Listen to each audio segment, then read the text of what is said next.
এই মুহূর্তে একটা গুরুত্বপূর্ণ প্রশ্ন হচ্ছে যে বাংলাদেশের রাজনীতিতে আওয়ামী লীগকে কি নিষিদ্ধ করা হবে, আওয়ামী লীগকে কি নিষিদ্ধ করা যাবে, আওয়ামী লীগ কি আগামী নির্বাচনে অংশ নিতে পারবে। এই প্রশ্নগুলো খুব গুরুত্বপূর্ণ হয়ে আসছে।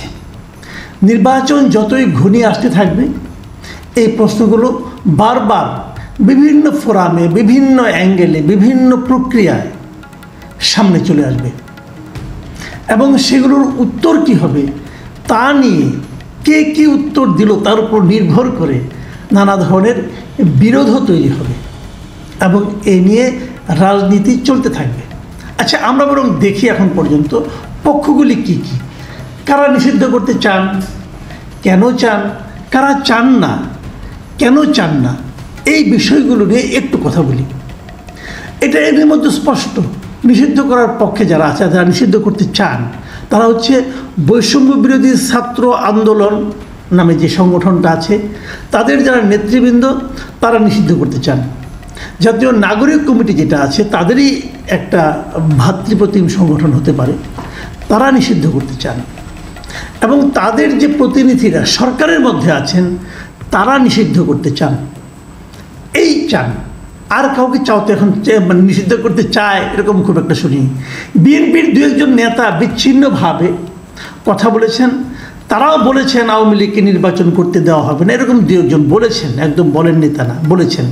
কিন্তু বিএনপির কেন্দ্রীয় পর্যায়ের লিডার যারা আছেন, বিশেষ করে পলিসি মেকার যারা আছেন, যেমন তারেক রহমান, যেমন মির্জা ফখরুল ইসলাম আলমগীর, ওনাদের মুখে আমি কখনো নিষিদ্ধ করার কথা শুনিনি। ওনারা বারবার বলেছেন যে বিএনপি একটা Democratic party, liberal Democratic party, BNP এই ডেমোক্রেসি যে নর্মসগুলো আছে সবগুলো মেনে তারা রাজনীতি করতে চায়। ও কিন্তু স্পষ্ট, কারণ এই নর্মসের মধ্যে নিষিদ্ধ করার বিষয়টা নাই। যাই হোক, এগুলো আমরা চাই এবং তারপর কোনো পলিটিক্যাল পার্টিকে নিষিদ্ধ করা হবে কি হবে না সেটা জনগণের ব্যাপার। এখন বিএনপি এটা কেন চায় এটা তো সবাই জানে যে এই রাজনীতিতে বিএনপির সবচেয়ে বড় প্রতিদ্বন্দ্বী হচ্ছে আওয়ামী লীগ।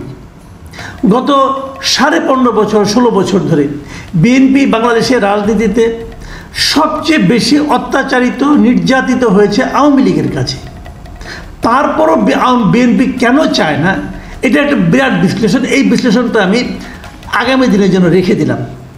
আগামী দিন যদি অন্য কোনো বড় খবর না থাকে এটা নিয়ে আমি কথা বলবো যে বিএনপি কেন আওয়ামী লীগের নিষিদ্ধ চায় না, এটা নিয়ে আলাপ করবো। এখন আমি বরং এই প্রসঙ্গে আসি যে কে কে চায়। জামাত মাঝে মাঝে চায়, মাঝে মাঝে চায় না। আমি যদি হিসাব করি তাহলে 40% সময় তারা চায় না, বলে এটা আমার কিছু করার নাই, যা হবার হবে। আবার 60% ক্ষেত্রে তারা বলে, তাদের নেতারা বলেন যে আমরা এটা নিষিদ্ধ চাই। আর সরকারের আগেই বললাম যে উপদেষ্টাদের মধ্যে মানে 3 জন উপদেষ্টাকে বলতেই শোনা গেছে তারা আওয়ামী লীগকে নিষিদ্ধ করতে চায়, আওয়ামী লীগ নির্বাচনে অংশ নিতে পারবে না, এই নিয়ে তারা হুঙ্কারও দিয়েছেন।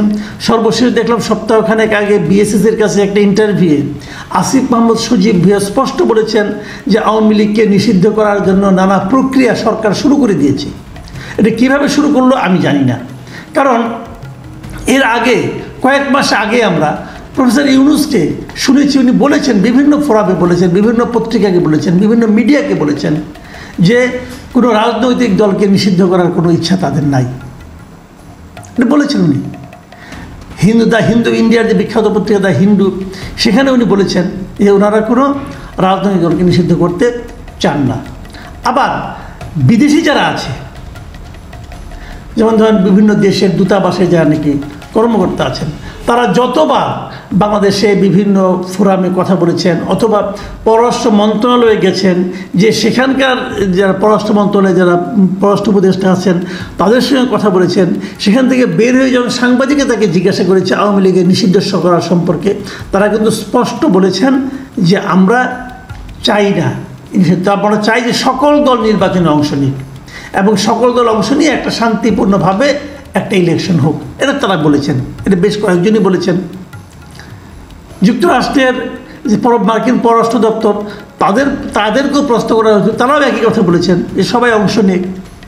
তারপরে যারা হয়, এবং সবাই যেন নির্বাচনে অংশ নেওয়ার সময় নির্বাচনী প্রচারণায় সমান সুযোগ পান, তারা এমন কথাও বলেছেন। তাহলে এই গ্রুপটা কেন তার নিষিদ্ধ চাচ্ছে এবং শেষ পর্যন্ত তারা নিষিদ্ধ করতে পারবে কি না? দেখুন, গতকাল আপনাদের মনে আছে যে ওই গাজীপুরের ঘটনায় বৈষম্যবিরোধী ছাত্র আন্দোলনে একজন মারা গেল, ওই আকমা মোজাম্মেল হকের বাড়িতে যে মারামারির ঘটনা, সেখানে আবুল কাশেম নামে একজন লোক, মানে তিনি বৈষম্যবিরোধী ছাত্র আন্দোলনের মানে আপনার মেম্বার ছিলেন, তিনি মারা যান। মারা যাওয়ার পর ওনার বুধবার দিন রাতে ওনাকে নিয়ে, ওনার কফিনটা নিয়ে মিছিল হয়, শহীদ মিনার থেকে শাহবাগ পর্যন্ত সেই মিছিলটা আসে। সেখানে তার জানাজা হয় এবং জানাজা হওয়ার আগ মুহূর্তে সেখানে দাঁড়িয়ে কিন্তু এই বৈষম্যবিরোধী ছাত্র আন্দোলন এবং জাতীয় নাগরিক কমিটির নেতারা বক্তব্য দেন, এবং সেখানে বক্তব্য দেন হাসনাত আবদুল্লাহ, তারপরে নাগরিক কমিটির আখতার হোসেন, আবার ছাত্র আন্দোলনের আরিফ সোহেল, তারা বক্তব্য দেন এবং তারা সবাই বলেন যে তারা আওয়ামী লীগকে নিষিদ্ধ করেই ছাড়বেন। তাদের বক্তব্য হলো শেখ হাসিনা পালিয়ে গেছে, কিন্তু আওয়ামী লীগের দুর্বৃত্তরা দেশে রয়ে গেছে, তারা নানা ধরনের অন্যায় করছে, মানুষকে টর্চার করছে, এগুলো করছে। এবং তারই প্রমাণ হলো এই ছেলের মৃত্যু, আবুল কাশেমের মৃত্যু। অতএব আওয়ামী লীগকে নিষিদ্ধ করতে হবে। এবং এর বাইরেও বিভিন্ন জায়গায় আমি কয়েকটা দল, যেমন এবি পার্টির লিডারদেরকে আমি বলতে শুনেছি, ওনারাও কিন্তু নিষিদ্ধ চান। তো শেষ পর্যন্ত কি হবে? আমি সর্বশেষ আরেকটা ঘটনা বলি। কালকে জাতিসংঘের পক্ষ থেকে যে তদন্ত প্রতিবেদনটা দেওয়া হয়েছে, অনুসন্ধান প্রতিবেদন দেওয়া হয়েছে, সেখানে তারা কিন্তু স্পষ্ট করে অনেক কথা বলেছে। শেখ হাসিনা কীভাবে অতিরিক্ত বল প্রয়োগ করেছে, শেখ হাসিনা সরাসরি নির্দেশে কীভাবে মানুষকে খুন করা হয়েছে, সেখানে শেখ হাসিনাকে তার মন্ত্রীদের কাউকে সরাসরি গণহত্যার দায়ে অভিযুক্ত করা হয়েছে। ডিটেল ঘটনা কিন্তু সেখানে আছে এবং সেখানে কিন্তু সুপারিশ তারা করেছে, এবং সুপারিশে তারা কোনো দলকে, কোনো আপনার সরকারের প্রতিষ্ঠানকে নিষিদ্ধ করতে বলেছে, এমনও হয়েছে। কোনোগুলিকে কীভাবে জবাবদিহিতার আওতায় আনা যায় সে কথাগুলো তারা বলেছে। কিন্তু পাশাপাশি আরেকটা কথা তারা বলেছে, সেটা কি বলেছে? তারা কোনো রাজনৈতিক দলকে নিষিদ্ধ করার থেকে বিরত থাকতে বলেছে। দেখুন, এই ছাত্রদের দাবির সম্পূর্ণ বিপরীত কথা কিন্তু।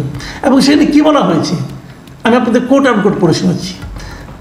বলা হয়েছে, রাজনৈতিক দলকে নিষিদ্ধ করা হলে সত্যিকার বহুদলীয় গণতন্ত্রে ফেরার পথ রুদ্ধ হবে। পাশাপাশি বাংলাদেশের বিপুল সংখ্যক ভোটারকে ভোটাধিকার চর্চা থেকে বঞ্চিত করা হবে। দেখুন, এই কথাটা কিন্তু আমি শুরু থেকে অনেকবার বলেছি।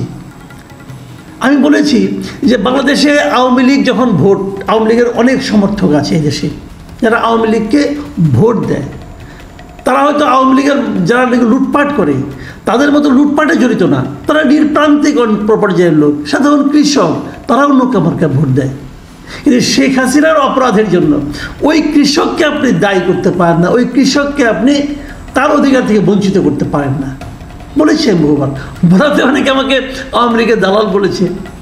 সরাসরি বলতে পারে না, কারণ একটু চক্ষুলজ্জাও তো আছে। কারণ বিগত সময়ে আওয়ামী লীগ যখন সরকার ছিল, তখন যারা এই দেশে থেকে আওয়ামী লীগের সরকারের কর্মকাণ্ডের বিরোধিতা প্রকাশ্যে করেছে, যদি তাদের একটা লম্বা তালিকা করেন, সেই তালিকার শেষ দিকে হলে কিন্তু আমার নামটা ভাই রাখতে হবে। আমি বলেছি, অনেক রিস্ক নিয়েই বলেছি, কিন্তু সরাসরি দালাল বলতে পারে না, কিন্তু একটু ঘুরিয়ে বলে কি যে তুমি তো আওয়ামী লীগের গোপন দালাল ছিলা বলে। কিন্তু এখন তো এই কথাটা জাতিসংঘের প্রতিবেদনে আসলো, জাতিসংঘের যারা তদন্তকারী দল ছিল তারা বলছে, এখন তারাও কি আওয়ামী লীগের দালাল? এই কথাটা বলেন, তারাও কি আওয়ামী লীগের দালাল? তারা যে চিন্তা থেকে কথাটা বলেছে, সেই একই চিন্তা আমার মধ্যেও আছে। আমি ওই একইভাবে চিন্তা করি যে গণতন্ত্রের মূল বক্তব্য হলো সকলকে তার বক্তব্য নিয়ে জনসাধারণের সামনে আসতে দেওয়া। জনগণ সিদ্ধান্ত নেবে তারা কাকে গ্রহণ করবে, কাকে বর্জন করবে। বাংলাদেশে অনেক রাজনৈতিক দল হারিয়ে গেছে, অনেক দল, বড় বড় দল ছিল, হারিয়ে গেছে, খুঁজে পাবেন না। কেন পাবেন না? জনগণ প্রত্যাখ্যান করেছে। অনেক আছে এখনও, আমি বলি যে এই দেশে মুজাফফর নেপ নামে একটা দল ছিল, অথবা ভাসানী নেপ নামে একটা দল ছিল, অনেকে আজকালকার জগতের ছেলেমেয়েরা হয়তো চিনবেনও না। এটা কোন দল ভাই? জনগণ এই দলকে আর গ্রহণ করেনি। মুসলিমই একটা দল ছিল যার নেতৃত্বে পাকিস্তান হয়েছিল, এত বড় দল হারিয়ে গেছে। তাকে কেউ নিষিদ্ধ করছে না? কেউ করেনি, হারিয়ে গেছে। জনগণ তাকে আর চায় না। সেভাবেই হারিয়ে যাবে যদি জনগণ না চায়। কিন্তু জনগণকে আপনি চাইতে দিবেন না, বলবেন যে আমি যা চাই তুমিও তাই চাও, তা তো হয় না রে ভাই। এই যে বিষয়টা জনগণকে বলা যে তুমি তোমার মতো চাইতে পারবে না, আমি যা চাইবো তুমি সেটা চাইবা, যেটা নাকি গত 1 জানুয়ারি 2024-এর 7ই জানুয়ারির যে নির্বাচনটা হয়েছিল, আওয়ামী লীগ কী করেছিল? আমরা বলেছিলাম যে আমি আর দামি নির্বাচন হচ্ছে। সেটার ব্যাপারে জাতিসংঘ কী বলেছিল, ইউরোপীয় ইউনিয়ন কী বলেছিল মনে আছে আপনাদের? বলেছিল যে ভোটারদের জন্য ভোট দেওয়ার জন্য পর্যাপ্ত সংখ্যক বিকল্প ছিল না। আমি বহুবার বলেছিলাম বড় লম্বা ব্যালট পেপার, কিন্তু আপনি যেখানেই সিল দিবেন ওইটাই আওয়ামী লীগ। যদি বিএনপি কেউ এখানে সিল মারতে যায় তার জন্য কোনো জায়গা নেই। এই একই কথাই এখনো হবে যদি আপনি আওয়ামী লীগকে ইলেকশন করতে না দেন। তো তাহলে এদের যে বক্তব্যটা, এই বক্তব্যটা কিন্তু এই কথাটাই বলছি যে যদি এটা মানে কেবলমাত্র বহুদলীয় গণতন্ত্রে ফেরার পথ রুদ্ধ হবে না, সেই সঙ্গে কী হবে, বাংলাদেশের বিপুল সংখ্যক ভোটারকে ভোটাধিকার চর্চা করা থেকে বঞ্চিত করা হবে। এবং তারা আরও একটা কথা বলেছেন, এই জাতিসংঘের দল, তারা বলেছেন যে ভোটের আগে সব রাজনৈতিক দল যেন সমান প্রচারণার সুযোগ পায়, একই সঙ্গে নির্বাচনী প্রতিষ্ঠানগুলো যেন রাজনৈতিক প্রভাব মুক্ত হয়ে কাজ করতে পারে সেই বিষয়েও নিশ্চিত করতে হবে। সকলকে সমান সুযোগ দিবেন? আওয়ামী লীগকে সমান সুযোগ দিতে পারবেন? যদি না পারেন কি করে বলবেন যে আপনারা বহুদলীয় গণতন্ত্র কায়েম করতে চান? এখনই কি আওয়ামী লীগ তার রাজনৈতিক কর্মকাণ্ড চালাতে পারছে? একটা লিফলেট বিতরণ করলে তাকে আপনারা অ্যারেস্ট করে ফেলান, এবং এটা আবার সরকারি একজন কর্মচারী যিনি নাকি প্রধান উপদেষ্টার প্রেস সেক্রেটারি, তিনি বলেন যে লিফলেট বিতরণ করতে দেওয়া হবে না। আমি তাকে সবিনয়ে জিজ্ঞাসা করতে চাই, আপনি তো সচিব পর্যায়ের একজন ব্যক্তি, প্লিজ আমার একটা কথার উত্তর দেন। আপনি যে লিফলেট বিতরণ করতে দেবেন না, লিফলেট বিতরণ করলে গ্রেফতার করবেন, ভাই কোন আইনে করবেন? কোন আইনে আপনি করবেন? কোনো উত্তর দিতে পারবেন না আপনি। বাংলাদেশে কোনো আইন এরকম নেই যে একটা বৈধ রাজনৈতিক দল লিফলেট বিতরণ করলে তাকে অ্যারেস্ট করা যায়। গায়ের জোরে করবেন। গায়ের জোরকে আর যাই বলে, গণতন্ত্র বলে না। প্রিয় দর্শক, আমি আর এই বিষয়ে আর বেশি কিছু বলতে চাই না। আপনারা ভালো থাকবেন।